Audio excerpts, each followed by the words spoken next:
Tuhan, ya tadi sebentar kita akan berdoa ya buat teman-teman semua, baik yang di Facebook maupun yang di YouTube.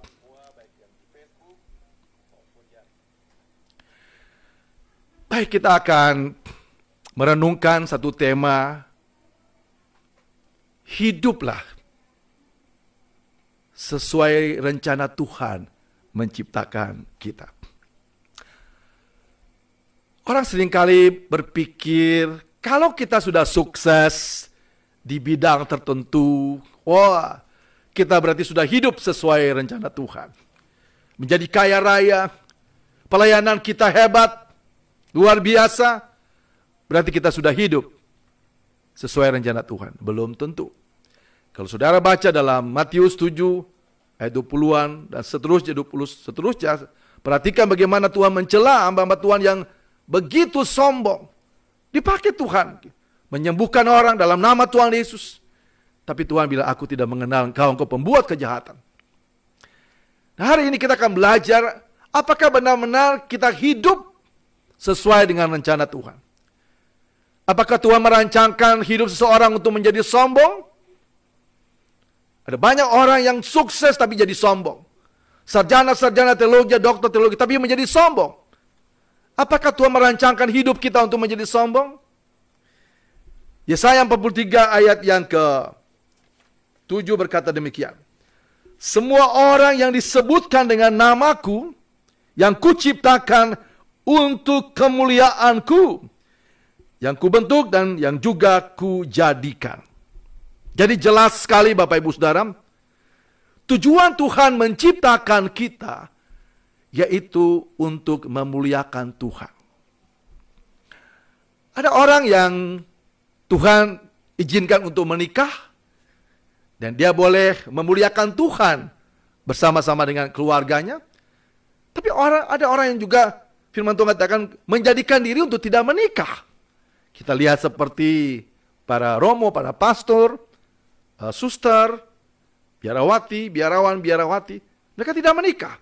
Tapi hidup mereka dalam kesendirian pun bisa terus memuliakan Tuhan. Ada orang juga yang memang diciptakan dalam kondisi yang memang tidak memungkinkan untuk menikah. Jadi yang terutama bukan apakah menikah atau tidak, tetapi bagaimana hidup kita memuliakan Tuhan. Bapak Ibu Saudara kasih dalam Tuhan, untuk kita bisa hidup memuliakan Tuhan sesuai tujuan Tuhan menciptakan kita, ada 3 hal penting. Saudara harus ingat benar, ada 3 hal penting yang harus kita ingat dalam menjalani hidup ini supaya hidup kita ini memuliakan Tuhan. Yang pertama kita harus menyadari, memahami bahwa hidup kita di dunia ini adalah kepercayaan Tuhan kepada kita. Ya, ulangi. Yang pertama, bagaimana supaya hidup kita memuliakan Tuhan? Ada 3 hal yang harus kita pahami dulu supaya kita tahu bagaimana kita menjalani hidup ini. Yang pertama, kita harus percaya sesuai firman Tuhan bahwa kita ada di dunia ini karena kepercayaan Tuhan. 1 Korintus 4 ayat 1 dan 2 demikian firman Tuhan. Demikianlah hendaknya orang memandang kami sebagai hamba-hamba Kristus yang kepadanya dipercayakan rahasia Allah, yang akhirnya dituntut dari mereka.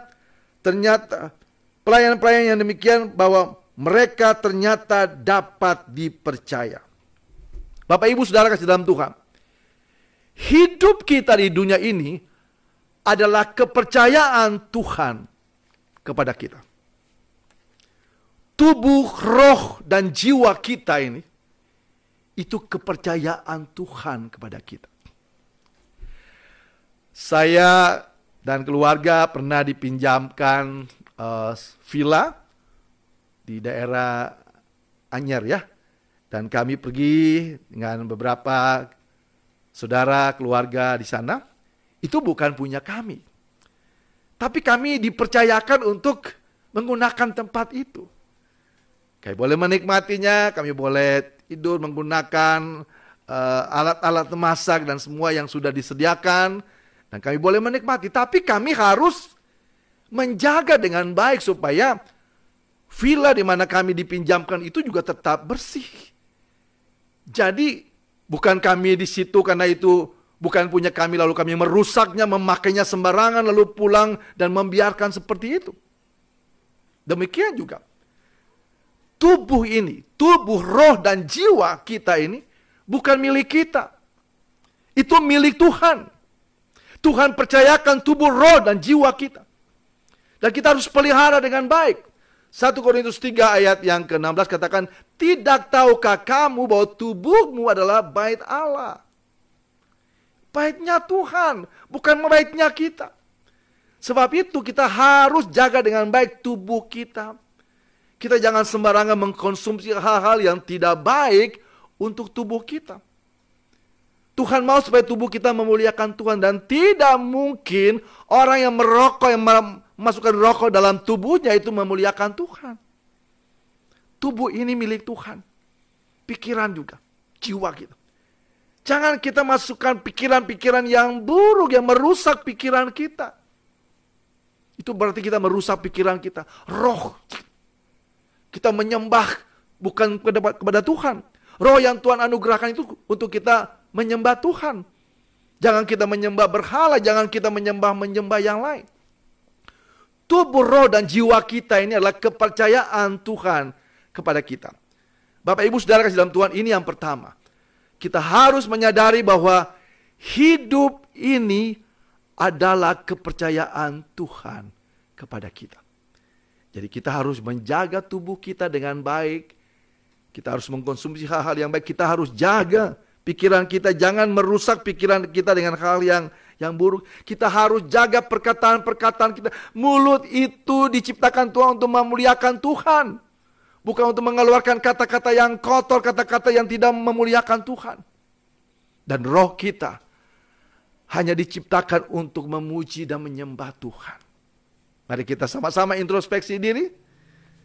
Kalau saudara menjadi kaya karena saudara pergi meminta petunjuk dari roh jahat, berarti saudara tidak memuliakan Tuhan. Walaupun saudara kaya raya. Kalau saudara misalnya sukses, punya pangkat yang tinggi, tapi saudara sombong, saudara mengisi hati saudara dengan kesombongan, pikiran sombong, berarti saudara tidak memuliakan Tuhan, walaupun saudara sukses. Karena tubuh, roh, dan jiwa kita ini milik Tuhan. Dalam Matius 25 ayat 14 dan seterusnya katakan bahwa Tuhan juga percayakan talenta karunia bagi kita. Ya, memang firman Tuhan katakan bahwa kasihilah Tuhan Allahmu dengan segenap hatimu dan kasih sesamamu. Kalau Tuhan berikan kita talenta untuk bernyanyi atau bermain musik, kita gunakan untuk memuliakan Tuhan.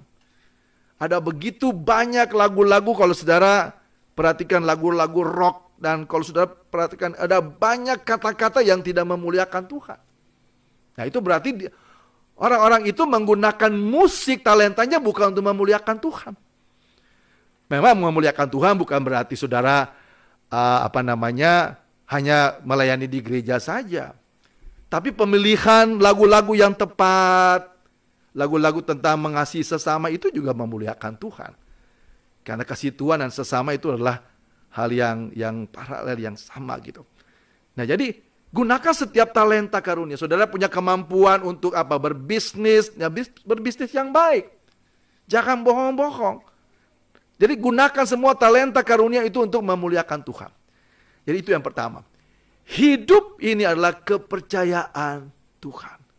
Hidup ini adalah kesempatan, ya kan? Hidup ini untuk melayani Tuhan. Jadi tujuan Tuhan menciptakan kita ini satu kepercayaan yang Tuhan berikan kepada setiap kita. Supaya hidup kita memuliakan Tuhan. Tidak menjadi masalah kalau saudara menjadi kaya, saudara sukses. Tapi harus jaga hati kita, harus jaga pikiran kita supaya tidak menjadi hati yang sombong, ya. Tidak apa-apa saudara mengembangkan setiap talenta karunia, saudara punya karir yang bagus itu baik, tapi jangan sombong. Saya pernah mendengar satu kesaksian dari seorang, ya saya tidak mau menyebutkan namanya, beliau seorang pemain saksofon dan sempat beliau mengungkapkan kata-kata yang kurang baik dan itu akhirnya berpengaruh pada tangannya. Ya, tangannya akhirnya sempat tidak bisa bermain saksofon gitu. Nah, sebab itu kita harus jaga benar bahwa hidup yang Tuhan anugerahkan, talenta yang Tuhan percayakan itu untuk memuliakan Tuhan. Silakan kalau saudara mungkin menjadi pemain musik, lalu saudara menyanyi bermain di wedding atau bermain di kafe juga tidak apa-apa kan. Tapi saudara harus memilih lagu-lagu yang benar-benar memberikan penghiburan dan kata-kata yang tepat. Jangan sampai saudara menyanyikan sebuah lagu yang menyembah setan. Ada banyak loh lagu-lagu yang menyembah setan, hati-hati. Nah, itu berarti kita tidak menggunakan talenta kita untuk memuliakan Tuhan. Jadi ini menjadi perenungan buat kita bahwa kesempatan hidup inilah kesempatan yang Tuhan percayakan. Lalu Tuhan juga percayakan kepada kita istri, percayakan kita suami, percayakan kita anak-anak. Kita harus kasihi istri, kasihi suami, kasihi anak-anak, orang tua yang Tuhan percayakan kepada kita di hari tua. Mereka harus diperhatikan juga, kita harus jaga. Bagaimana kita bisa memuliakan itu semua kepercayaan yang Tuhan berikan pada setiap kita. Jadi yang pertama, untuk kita bisa hidup sesuai rencana Tuhan, untuk memuliakan Tuhan, kita harus menyadari bahwa hidup ini adalah kepercayaan dari Tuhan. Jaga kepercayaan itu, baik tubuh, roh, dan jiwa kita, baik talenta kita, baik orang-orang yang Tuhan kirim dalam kehidupan kita. Seperti saya misalnya, Tuhan percayakan sebagai gembala ya. Jemaat itu untuk kita bina dengan baik, bukan kita manfaatkan untuk mendapatkan keuntungan. Itu tidak memuliakan Tuhan. Jadi setiap orang punya kapasitas yang berbeda-beda. Mungkin saat ini ya hampir sekitar 700-an jemaat yang sekarang ada di dalam pembinaan saya. Mungkin ada yang dipercayakan 1.000, 2.000 dan lebih, atau mungkin sudah dipercayakan mungkin beberapa orang, tidak apa-apa. Yang penting bagaimana kita menggunakan tugas yang Tuhan percayakan kepada kita sebagai gembala dengan mengembalakan dengan baik. Itu yang pertama. Lalu yang kedua, bagaimana supaya kita boleh terus memuliakan Tuhan? Ingat, yang kedua kita harus ingat bahwa hidup di dunia ini hanya sementara. Ya, saudara kasih dalam Tuhan, hidup di dunia ini hanya sementara. Kita akan baca dalam 1 Petrus 1 ayat 17 demikian. Dan jika kamu menyebutnya Bapa, yaitu Dia yang tanpa memandang muka menghakimi semua orang menurut perbuatannya, maka hendaklah kamu hidup dalam ketakutan selama kamu menumpang di dunia ini. Hidup ini hanya sementara. Saudara, adik saya sempat tinggal di Amerika, dan saya ada beberapa teman juga yang tinggal di Amerika. Ada kartu yang mereka bisa dapatkan untuk mereka mungkin bisa bekerja secara legal di Amerika, yaitu ada dengan sebutan green card. Mungkin karena warna kartunya hijau ya, namanya green card. Ada juga permanent resident ya, PR gitu. Nah, Bapak Ibu Saudara, walaupun mereka warga negara Indonesia, tapi mereka bisa mendapatkan green card untuk mereka bisa bekerja di sana secara legal.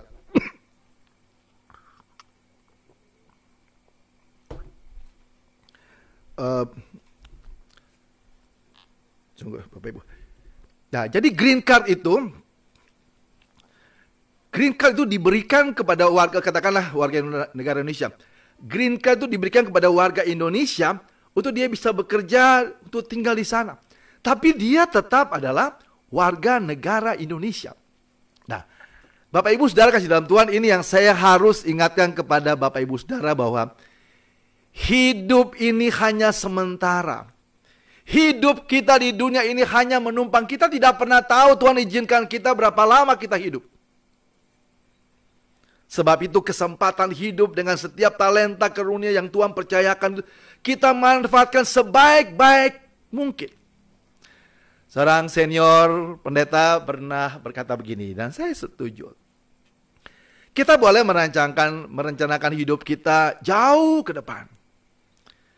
Tetapi kita harus menjalani hidup hari ini seakan-akan hari ini hari yang terakhir hidup kita di dunia ini. Ya, kita tidak pernah tahu kan. Kita tidak pernah tahu kapan Tuhan memanggil kita pulang. Karena kita tinggal di dunia ini hanya sementara.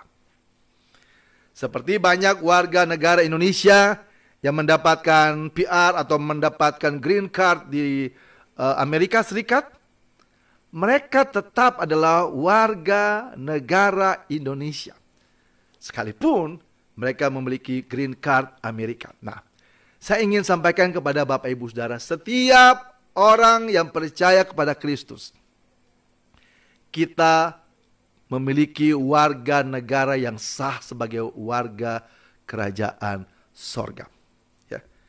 Sebagai warga kerajaan sorga itu hal yang sah yang Tuhan berikan kepada setiap kita. Nah, sebab itu Bapak Ibu Saudara kasih dalam Tuhan, kita harus benar-benar jaga bagaimana kita sebagai warga kerajaan sorga yang sudah ditebus oleh Tuhan. Dan Tuhan sudah mencurahkan Roh Kudus dalam hidup kita. Sebab itu kalau kita tahu bahwa kita sudah ditebus dan satu saat nanti kita akan kembali ke rumah Bapa di sorga. Kita akan mempertanggungjawabkan semua kepercayaan Tuhan berikan kepada setiap kita.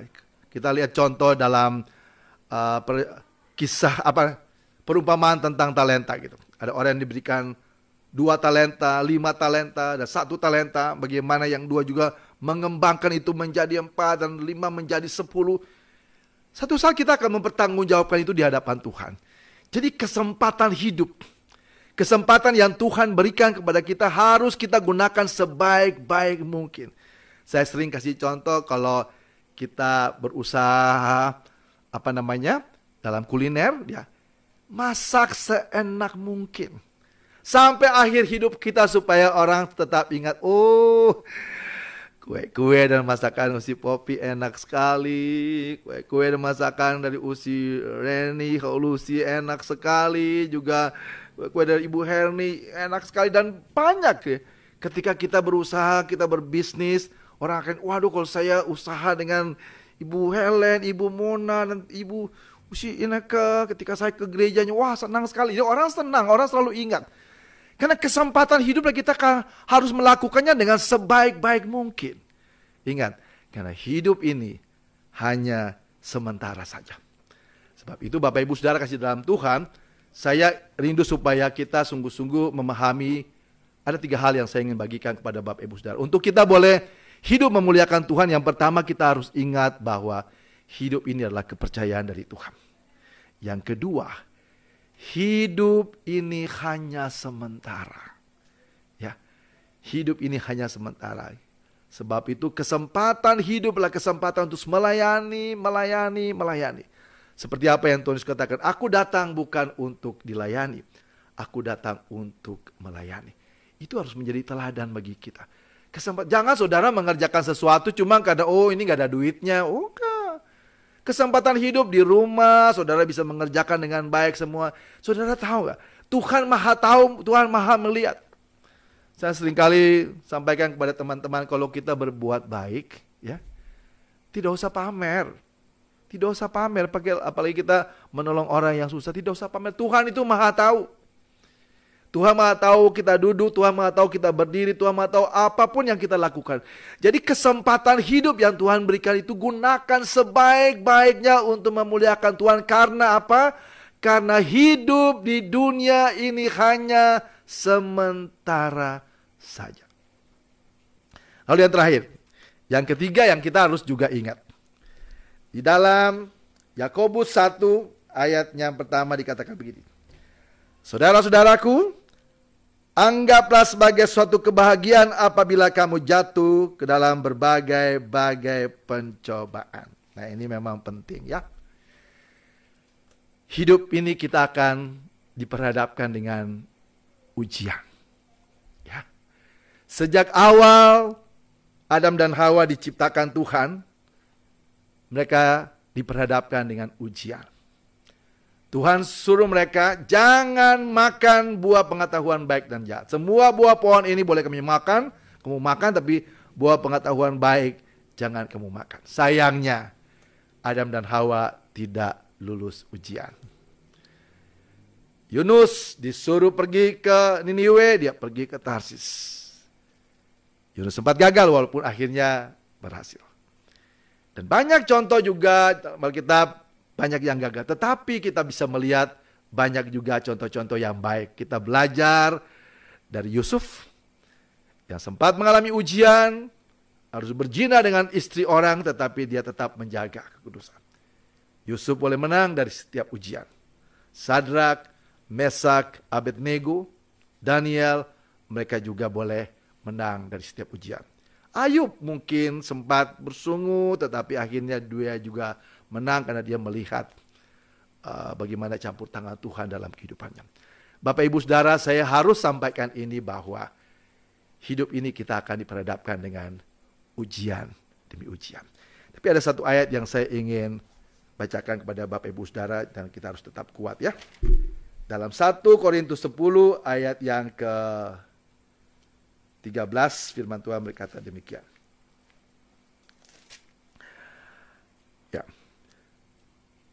Pencobaan-pencobaan yang kamu alami ialah pencobaan-pencobaan biasa yang tidak melebihi kekuatanmu. Sebab Allah setia dan karena itu Ia tidak akan membiarkan kamu dicobai melampaui kekuatanmu. Pada waktu kamu dicobai, Ia akan memberikan kepadamu jalan keluar sehingga kamu dapat menanggungnya. Benar bahwa dalam hidup ini kita akan diperhadapkan dengan ujian demi ujian. Tapi Tuhan berjanji akan memberikan kekuatan. Ketika kita tidak bersungut, kita tenang, kita menyerahkan seluruh kekhawatiran dan pergumulan hidup kita, ujian kita kepada Tuhan, Tuhan akan memampukan kita. Saya mengalami ini dalam pelayanan. Ketika hampir 100 kaum marginal anak-anak Tuhan dari jalanan yang sudah datang ke gereja dan kami membutuhkan begitu banyak biaya untuk menolong mereka, menolong anak-anak Tuhan yang terlantar di jalanan.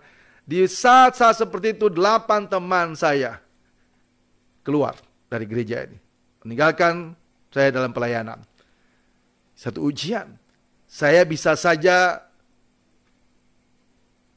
menghentikan pelayanan saya sebagai seorang gembala. Tetapi saya percaya bahwa Tuhan tidak mungkin salah. Saya percaya kepada siapa yang saya andalkan. Tuhan ingatkan saya. Diberkatilah orang yang mengandalkan Tuhan. Tapi terkutuklah orang yang mengandalkan manusia. Tidak mudah memang. Ayat ini memang indah, tapi dalam perjalanannya tidak mudah. Tapi saya bersyukur, saya merendahkan diri di hadirat Tuhan dan saya berdoa, Tuhan, tolong saya. Saya tahu bahwa bukan kepada manusia saya berharap, tetapi kepada Tuhan. Saya tidak harus mengatakan bahwa saya bangga untuk itu, tapi saya bersyukur saya boleh melewati. Dan peristiwa yang sudah terjadi kira-kira 12 tahun yang lalu, sampai saat ini saya tetap melayani dan hampir 600-an umat Tuhan kaum marginal yang kami sudah tolong sampai saat ini. Karena saya tahu bahwa ada Tuhan yang selalu bersama-sama dengan kita. Bapak Ibu Saudara kasih dalam Tuhan, mari kita hidup sesuai rencana Tuhan dalam hidup kita. Tuhan mau hidup kita memuliakan Tuhan. Yang pertama, hidup ini adalah kepercayaan dari Tuhan. Tubuh, roh, dan jiwa kita, talenta, karunia, potensi yang Tuhan berikan, orang-orang yang Tuhan kirim dalam hidup kita, itu Tuhan percayakan kepada kita. Layani dengan baik, lakukan dengan baik, jaga tubuh kita dengan baik, sikap kita kepada setiap orang, jaga pikiran kita, hati kita, perkataan kita, perbuatan kita, agar selalu memuliakan Tuhan. Karena hidup ini hanya sementara, dan sekalipun kita menghadapi ujian demi ujian, tapi Tuhan berjanji akan memberikan kita kekuatan. Tuhan memberkati kita semua. Amin.